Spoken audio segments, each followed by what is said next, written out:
we acquired the East Jefferson High School auditorium. Prior to that time, JPAS was what I call cultural nomads.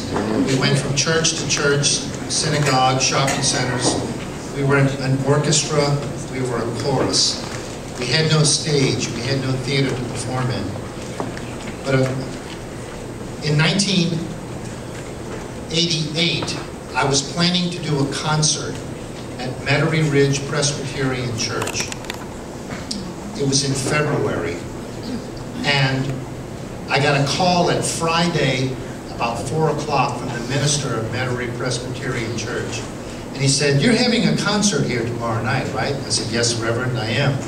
He said, "Well, I got a problem. I have a death in my parish, and I have to have a funeral here." And I said, "But Reverend, I've sold 200 tickets to come to this concert." He says, "I'm sorry, we're having a wedding here." So I got on the phone. I didn't have a secretary at the time, it was just me. And I got on the phone and I started calling everybody I could about the problem. But I didn't reach everybody, so I went to the church Saturday night at 6:30 and said, "Excuse me, are you here for the funeral or the concert?"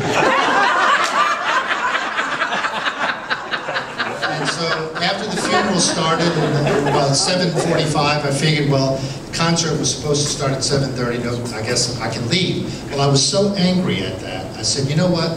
I've always heard about the East Jefferson High School auditorium. I've heard nothing good about it, but I don't care. I'm gonna go see it." So Monday morning I showed up and I said, "I need to see the principal." I said, "Well, he's not here, the assistant principal's here." And I said, "Great, can I see him?" "Sure, he's having lunch in the faculty lounge." So I walk in there and he's sitting there and he's got one of those little green trays with all the compartments in there. And I introduced myself and I said, "I'm with Jefferson Performing Arts and can I see the auditorium?" He said, "Sure." So he took me over there to see it, and basically the rest is history. That's a whole other funny story, but I won't bore you with it. So we got the theater and we started a theater wing. In April of 1989, we started out with that little tiny, very easy to produce show called West Side Story. With a full orchestra. My conductor, I said, "Man, I've always wanted to conduct the show, let's do it." And who shows up? Who comes into my life but an incredible artist, Mr. Eddie Cox. Eddie Cox taught me so much about theater. I mean, I was just a musician, okay? I just wanted to wave my stick. I didn't know anything about acting. Costumes, set designs, it's not a double up. Although in theater, you know, we can. So, Eddie, throughout these 20-some-odd years, has been an integral part of the life of JPAS. Backstage, on stage, designing sets, painting sets, making costumes, making props, the beautiful props recently, the scenic designs you saw for Seussical, it was just incredible sheer magic.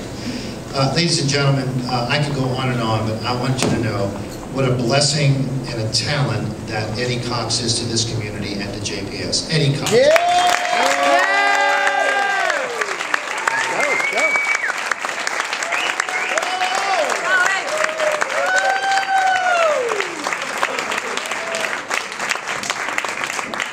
We have a short video of Eddie's work. I'm only 5'6", it won't take long.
red balloon, and a little house, and a lamp to light the gloom.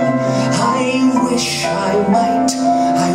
I may go live inside my book, to stay in the great green room.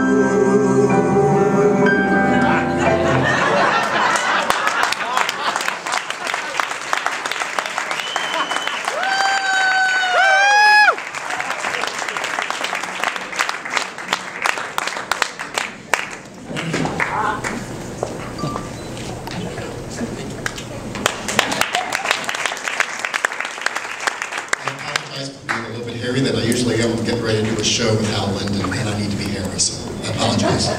But be that as it may, thanks to JPAS, thanks for everything that JPAS gives to this community, thanks to the board that works so hard and diligently from day one to now, to keep the largest performing arts society operating in Louisiana. There's such a rich legacy of the theatrical history in New Orleans and in Jefferson Parish, now particularly Jefferson Parish, thanks to Dennis and the efforts of the Jefferson Performing Society. I'm honored to have been part of the beginning of it, and now that I'm back home from Disney, I am elated to be invited to be part of it again. Thank you, Dennis. Thank you, board. Thank you, everyone. And good night, Moon.